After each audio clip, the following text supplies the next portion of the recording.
Hello दोस्तों, स्वागत है आपका हमारे YouTube channel let's learn with Poonam में, जिसमें हम क्लास 10 के प्रश्नों को सॉल्व कर रहे हैं। आज हम प्रश्नावली 2.2 का दूसरा प्रश्न उसको सॉल्व करेंगे। और एक दूसरा प्रश्न है, एक द्विघात बहुपद ज्ञात कीजिए जिसके शून्यांक का योग और गुणनफल दी गई संख्याएं हैं। तो पहला दूसरा प्रश्न है उसका दूसरा पॉइंट है √2, 1/3। अब अल्फ़ा प्लस बीटा का मान है √2 और अल्फ़ा इंटू बीटा का मान हुआ 1/3। इसे हम एक फॉर्मूले की मदद से ज्ञात करते हैं। फॉर्मूला बहुत ही सिंपल है, जैसा कि हम लिख रहे हैं। देखिए, बहुपद इक्वल टू के कोष्ठक x² माइनस का, आप कोष्ठक में लिखेंगे शून्यांकों का योगफल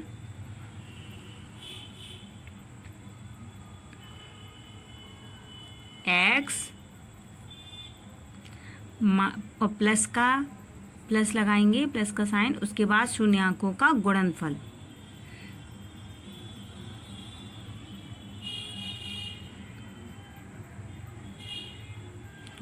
ये हो गया हमारा फॉर्मूला। अब हम इस फॉर्मूले में हमारे मान जो भी दिए गए हैं वो लिखेंगे। शून्यांकों के योग की जगह हम अल्फ़ा प्लस बीटा का मान लिखेंगे और शून्यांकों के गुणनफल की जगह अल्फ़ा इंटू बीटा का मान लिखेंगे। तो अल्फ़ा प्लस बीटा हम लिखेंगे सबसे पहले के कोष्ठक x² माइनस, अब शून्यांकों का योगफल दिया गया है हमें √2, x लगेगा साथ में और प्लस के साइन के साथ लगेगा 1/3।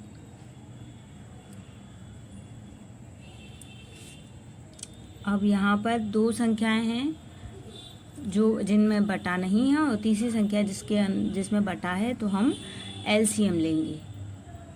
एलसीएम में 3 आएगा।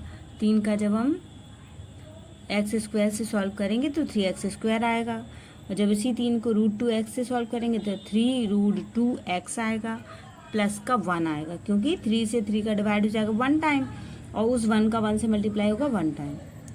अब हम यहाँ k का मान लेते हैं। माना k इक्वल टू 3। अब हम k की जगह 3 लिखेंगे और पूरा एलसीएम और जो भी पद है वो वैसे ही लिखा जाएगा। 3x² माइनस 3√2x प्लस का 1 अपॉन में रहेगा 3। अब देखिए, जो हमने k का मान लिखा है 3, वो और अपॉन का 3 वो कट जाएगा, तो हमारे पास सिंपल बहुपद प्राप्त होगा। 3x² माइनस का 3√2x प्लस का 1, यही हमारा बहुपद है। हमें इस सवाल का केवल इतना ही सॉल्व करके आंसर निकालना है।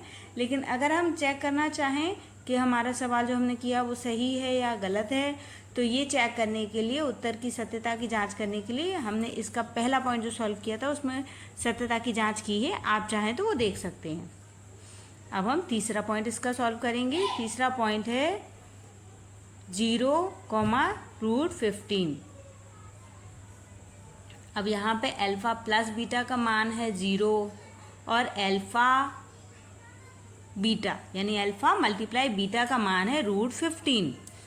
अब हम इसे सॉल्व करके देखते हैं। अपने बहुपद का जो फॉर्मूला है उस फॉर्मूले में हम इन मानों को रखेंगे और रख के बहुपद बनाएंगे।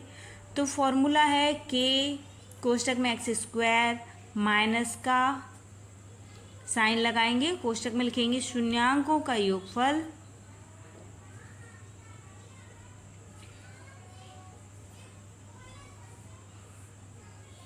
और x प्लस लगाएंगे, फिर हम लिखेंगे शून्यांकों का गुणनफल।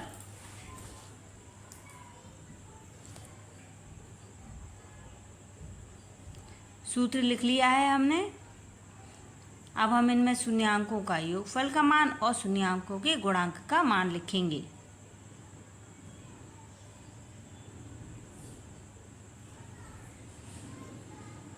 अब जैसा कि हमारे पास दिया गया है, हम मान रखेंगे k कोष्ठक में x² माइनस शून्यांकों के योग की जगह हमें 0 लिखना है तो 0x आ जाएगा। अब प्लस लगा के हमें शून्यांकों का गुणनफल लिखना है जो √15 है। तो हमारे पास जो पद आया है वो है के कोष्टक में x square minus 0x plus का 15। तो अब हम यहाँ पे हमें बटे में कोई संख्या नहीं मिली है, तो हम यहाँ के का मान 1 मान के के को हटा देंगे। के का मान 1 मानेंगे, 1 का अंदर गुणा होगा, उस संख्या में कोई परिवर्तन नहीं होगा। इस तरीके से जो हमें पद प्राप्त होगा वो होगा एक्स स्क्वायर और माइनस का 0x पूरा हट जाएगा क्योंकि पूरा पद 0 हो जाएगा गुणा होने पर। तो हमारे पास जो बहुपद प्राप्त होगा वो होगा एक्स स्क्वायर प्लस का रूट 15। ये हमारा बहुपद हमने प्राप्त कर लिया है। तो दोस्तों हमारे इस वीडियो को लाइक शेयर और सब्सक्राइब जरूर करिए। धन्यवाद दोस्तों।